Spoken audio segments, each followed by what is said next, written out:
Bapak, Ibu, dan saudara sekalian, bacaan firman Tuhan akan dibacakan dari Yohanes pasal yang ke-6, ayat 51 hingga 58. Yohanes pasal yang ke-6, ayat 51 hingga 58. Akulah roti hidup yang telah turun dari surga. Jikalau seseorang makan dari roti ini, ia akan hidup selama-lamanya. Dan roti yang kuberikan itu ialah dagingku yang akan kuberikan untuk hidup dunia. Orang-orang Yahudi bertengkar antar sesama mereka dan berkata, bagaimana ia ini dapat memberikan dagingnya kepada kita untuk dimakan? Maka kata Yesus kepada mereka, aku berkata kepadamu, jikalau kamu tidak makan daging anak manusia dan minum darahnya, kamu tidak mempunyai hidup di dalam dirimu. Barang siapa makan dagingku dan minum darahku, ia mempunyai hidup yang kekal dan aku akan membangkitkan dia pada akhir zaman. Sebab dagingku adalah benar-benar makanan dan darahku adalah benar-benar minuman. Barang siapa makan dagingku dan minum darahku, ia tinggal di dalam aku dan aku di dalam dia. Sama seperti Bapa mengutus aku dan aku hidup oleh Bapa, demikian juga barang siapa yang memakan aku akan hidup oleh aku. Inilah roti yang telah turun dari surga, bukan roti seperti yang dimakan nenek moyangmu dan mereka telah mati. Barang siapa makan roti ini, ia akan hidup selama-lamanya. Demikianlah firman Tuhan, berbahagialah setiap kita yang membaca, merenungkan, dan memeliharanya dalam kehidupan sehari-hari. Haleluya. Bapak, Ibu, dan saudara sekalian, dalam sebuah perjalanan pelayanan bersama seorang rekan, kami memesan roti untuk kami bawa pada esok harinya. Karena penerbangan kami adalah penerbangan paling awal, maka hotel tempat kami menginap sebelum pandemi itu belum siap dengan makan paginya. Kami boleh memesan roti untuk dibawa dalam perjalanan menuju bandara.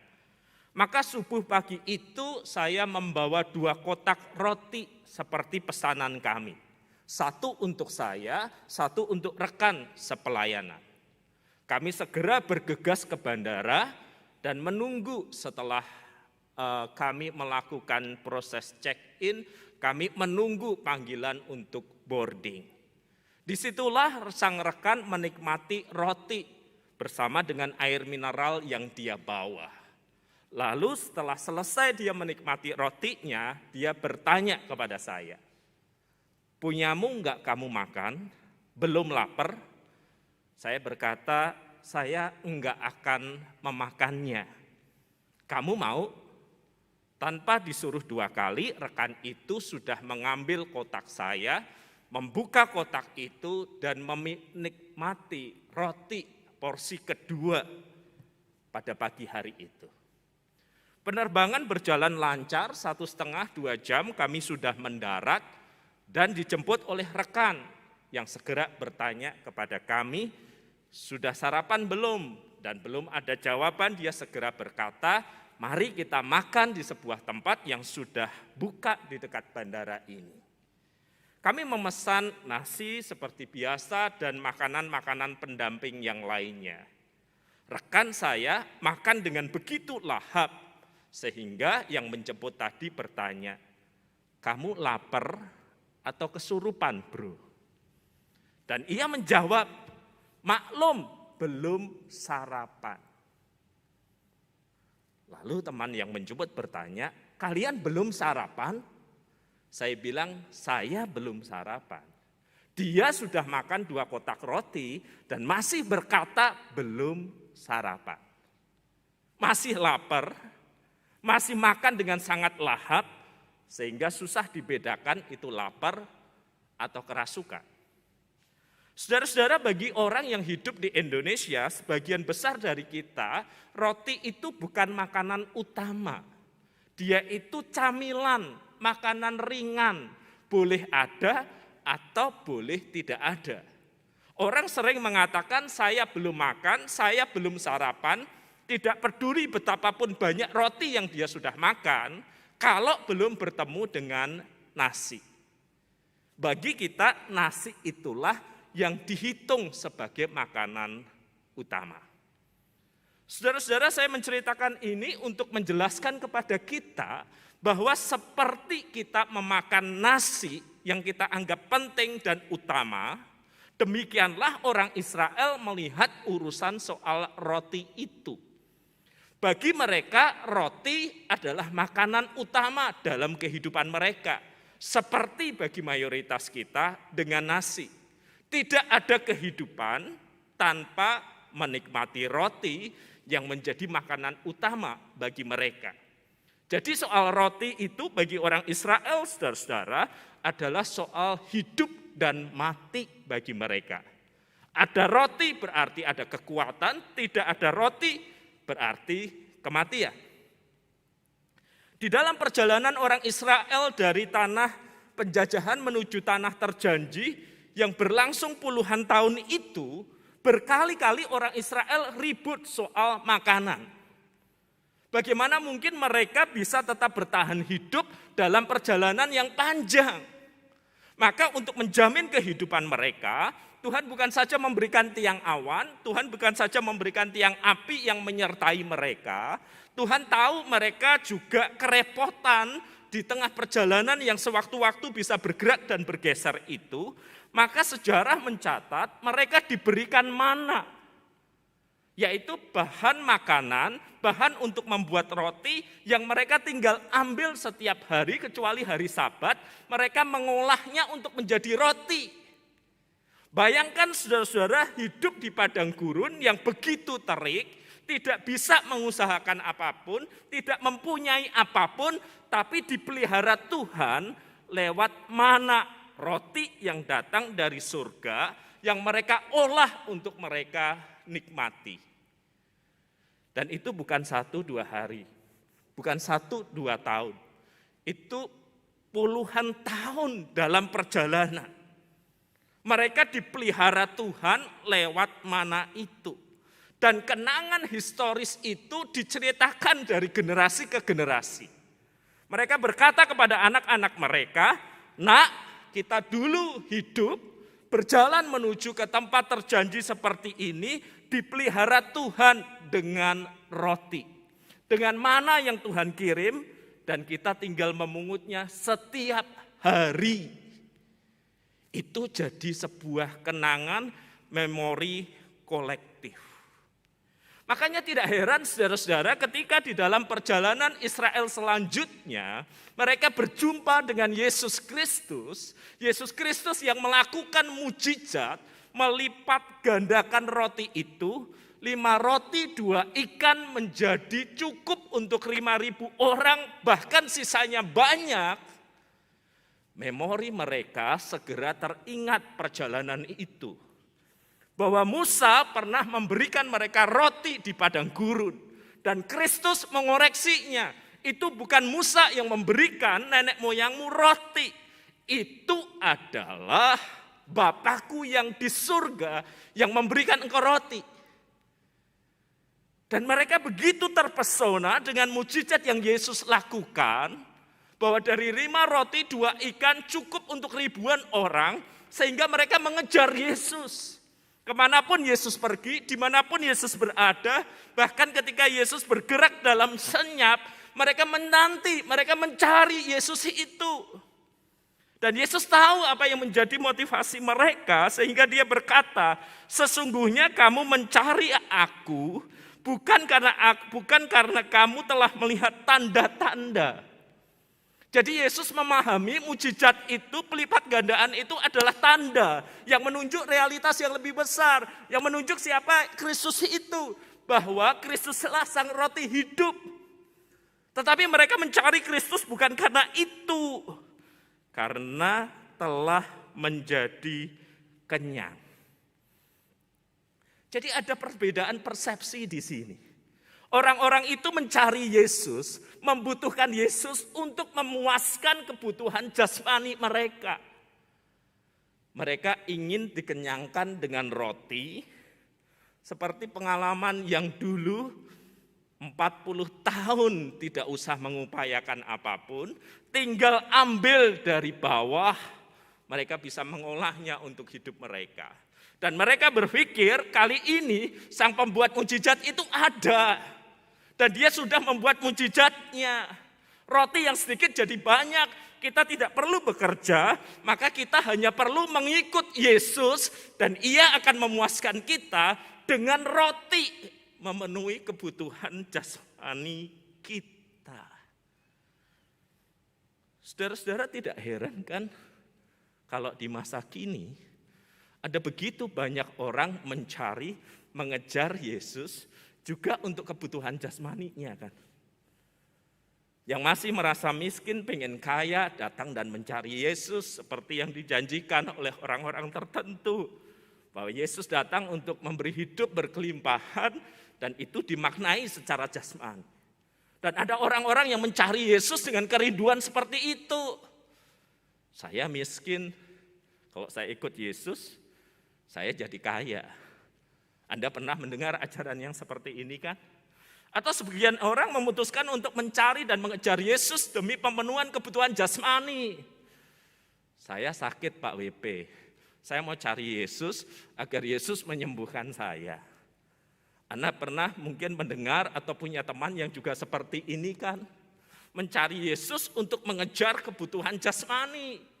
Atau bahkan orang yang lain, saya melayani Pak WP, karena saya sudah gagal di dunia bisnis, saya sudah gagal di dunia usaha, saya lihat gereja itu ramai, persembahannya banyak.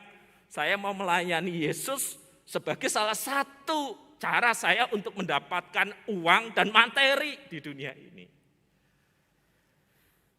Banyak orang mencari Yesus dengan membawa dan memegang agendanya.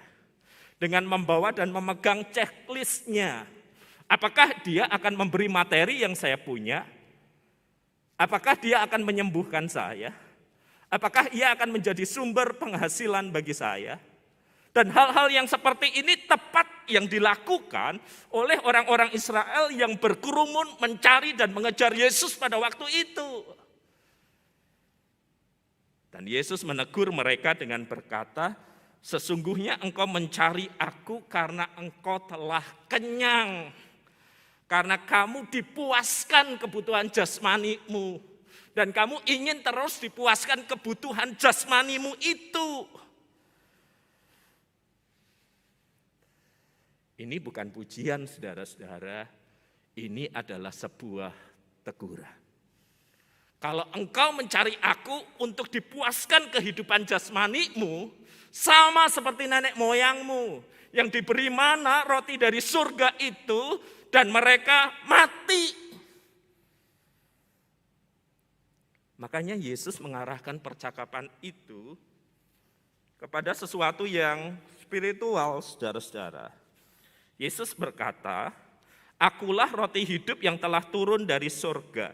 Jikalau seseorang makan dari roti ini, roti yang dia tawarkan, yaitu roti hidup yang turun dari surga, ia akan hidup selama-lamanya. Dan roti yang kuberikan itu ialah dagingku yang akan kuberikan untuk hidup dunia. Jadi bagi Yesus mujizat itu adalah sebuah tanda, adalah sebuah ajakan, adalah sebuah panggilan untuk bergerak, bukan hanya menikmati berkatnya, tetapi punya relasi dengan sang pemberi berkat itu. Bukan hanya mencari sesuatu untuk kebutuhan duniawi sekarang, tetapi juga untuk memastikan nasib dalam kekekalan.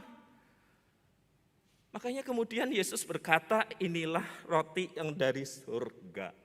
Kuberikan tubuhku bagimu, kucurahkan darahmu bagimu, agar engkau menikmati persekutuan denganku. Barang siapa makan dan minum, dia bersekutu, dia menjadi satu dengan aku, dan Allah akan membangkitkannya dalam kekekalan.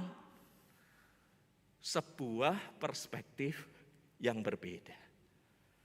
orang mencari mujizat untuk memenuhi kebutuhan jasmaninya, berhenti di situ, Yesus menegurnya. Yesus mengajarkan mujizat pemenuhan kebutuhan jasmani itu seharusnya mengingatkan engkau dan saya tentang Dia sang pembuat mujizat, tentang pengorbanannya bagi hidupmu dan hidupku, tentang kekekalan yang bukan hanya soal hidup di sini dan sekarang ini. Maka Yesus mengajar tentang siapa dirinya. Roti hidup yang turun dari surga. Siapa yang makan tubuhnya, siapa yang meminum darahnya, menggambarkan persekutuan dengannya. Dan itu bagi kita rayakan tiap kali perjamuan kudus. Kita diingatkan akan kehidupan yang kekal, kehidupan yang ditransformasikan, kehidupan yang diubahkan oleh Kristus itu. Beda cara melihatnya, saudara-saudara. Dan sayangnya banyak orang Kristen masih gemar mencari mujizat itu yang berujung hanya untuk terpenuhinya kebutuhan sendiri, tetapi mengabaikan kehadiran Dia sang pembuat mujizat yang hendak mentransformasikan kehidupan kita lewat pengorbanan dan darah Kristus. Saudara-saudara, berapa banyak orang yang kita kenal menjalani hidup ini dengan satu ambisi tunggal. Saya mesti dapat segala sesuatu yang disediakan dunia ini, saya mesti menikmatinya. Kalau saya dapat dan puas, itulah akhir dari kehidupan saya. Cita-cita dan rencana semuanya tercapai. Tetapi Kristus selalu memanggil orang-orang untuk hidup melampaui level itu. Hidup mengalami transformasi dari kuasa Injilnya. Hidup mengalami kasih dan pengorbanannya. Agar menjalani hidup yang lebih bermakna daripada soal diri sendiri. Daripada soal terpenuhinya kebutuhanku atau tidak. Dari soal terpuaskan aku atau tidak. Kristus memanggil orang untuk berada di dalam persekutuan dengan diri dan hidupnya.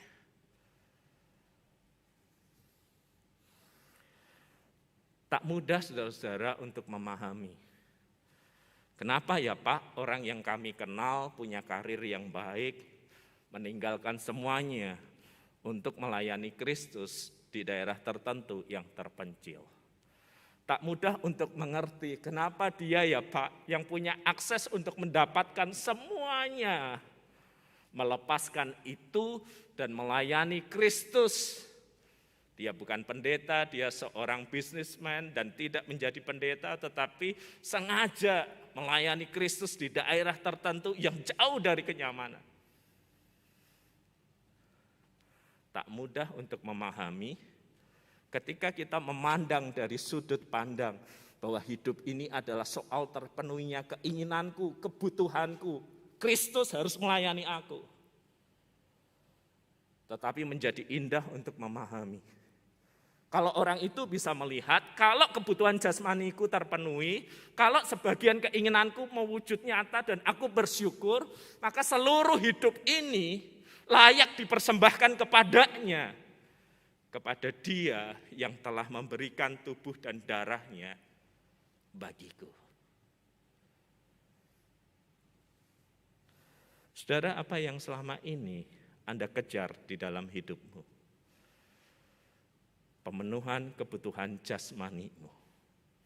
Dan kapan kamu akan merasa cukup?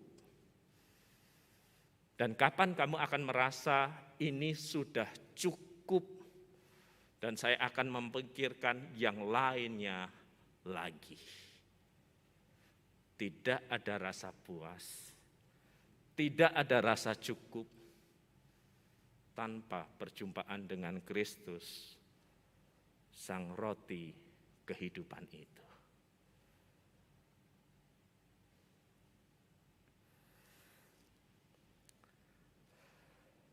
Pandemi ini Pak WP, curhat seseorang, betul-betul pukulan bagi keluarga besar kami.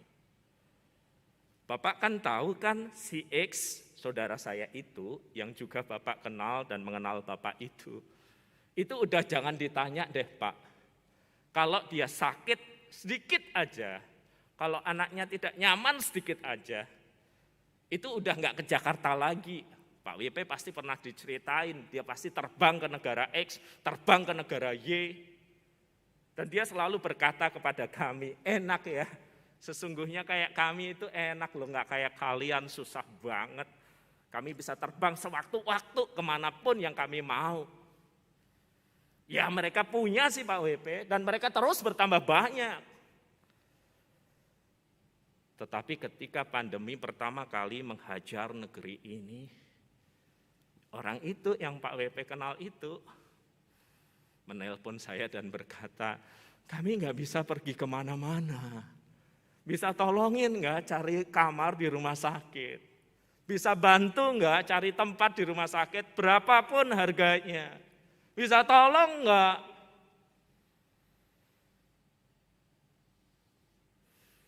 Dan tentu Pak WP tahu kan akhir dari kehidupan mereka.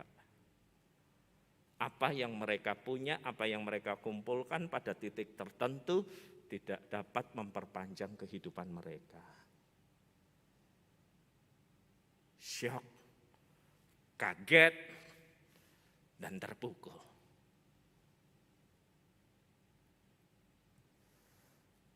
Di depan makamnya beberapa hari kemudian Pak WP masih curhat orang ini. Saya ingat apa yang Kristus katakan. Buat apa seseorang memiliki seisi dunia,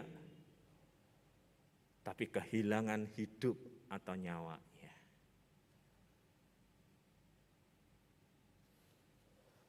Makanya saudara-saudara, Kristus menawarkan apa yang dunia ini tidak bisa berikan. Bukan sekedar pemenuhan kehidupan jasmaniah, makan dan minum. Kristus menawarkan pengorbanannya. Kristus menawarkan hidupnya.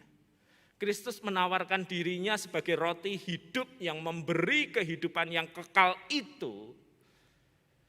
Karena itu memang tidak akan pernah diberikan oleh dunia. Dan Kristus bukan hanya mengatakannya. Dia bukan hanya menawarkan makanlah. Dia bukan hanya berkata minumlah. Tetapi di atas kayu salib dengan tangan yang terentang itu, dia menawarkan hidupnya, sang roti hidup bagi Anda dan saya. Betapa bodohnya kita ketika kita tidak merespons dengan antusias apa yang Kristus bisa berikan yang tidak mungkin dunia berikan ini.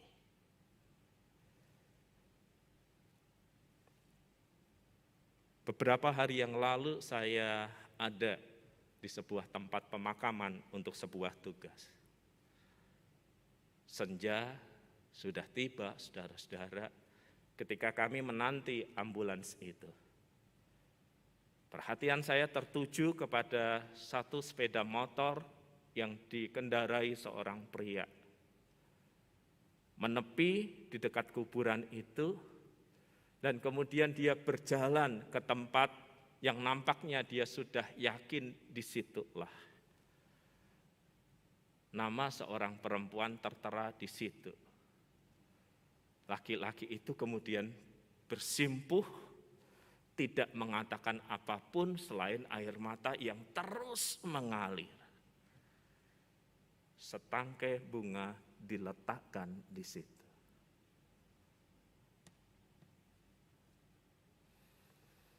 Disitulah saya berpikir, apakah kehidupan hanya berakhir di sini? Ya, kehidupan hanya akan berakhir di pemakaman. Karena itulah yang hanya dunia bisa berikan. Tetapi kehidupan tidak pernah dimaksudkan hanya untuk berakhir di situ. Kristus mengundang siapapun untuk makan dan minum tubuh dan darahnya, untuk mengalami persekutuan dengannya, untuk mempunyai sebuah hidup yang bukan hanya di sini dan sekarang ini, tetapi yang akan datang dan nanti. Dan di hadapan akan kegentaran orang terhadap kematian. Apa yang Kristus beritakan, apa yang Kristus tawarkan, mesti kita beritakan kepada orang lain. Bahwa ada kasih, sukacita, pengampunan, dan kehidupan yang baru yang ditawarkan oleh Sang Roti hidup itu. Dan semoga ini yang juga kita bagikan lewat hidup kita. Lewat pesan-pesan di media sosial kita. Kalau kita dengan sukarela dan sukacita memberi rekomendasi tempat makan dan minum tertentu yang enak, yang nyaman, yang cozy, yang instagramable, biarlah hidup dan pesan di media sosial kita juga mengingatkan orang akan kehidupan yang akan datang dan apa yang Kristus sediakan bagi mereka yang percaya kepadanya. Mari kita berdoa. Di dalam masa di mana kematian menjadi sesuatu yang dekat dengan kami, di mana penguburan dan kremasi menjadi berita yang mengisi kehidupan kami, biarlah kenyataan ini menggelisahkan kehidupan kami. Apakah semuanya akan berakhir di sini? Setelah kami kenyang makan, berpakaian dengan indah, menikmati kegembiraan di dunia, dan semua akan berakhir dengan pemakaman atau kremasi. Akankah hidup cuman ini saja? Tuhan, Engkau selalu mengundang orang-orang untuk menikmati relasi denganmu. Engkau selalu mengajarkan kami tentang kehidupan yang akan datang itu. Tentang pengorbananmu bagi kami. Tentang relasi yang Kau tawarkan bagi kami. Agar kami sungguh makan dan minum tubuh dan darah Tuhan, mengalami relasi denganmu, mengalami penyucian denganmu, sehingga kehidupan kekekalan itu dipastikan lewat pengorbananmu. Dan kami tahu hidup bukan sekedar di sini dan sekarang ini. Dan tolonglah kami untuk memberitakan hal itu di masa-masa yang penuh duka cita seperti sekarang ini. Di dalam nama Kristus kami berdoa. Amin.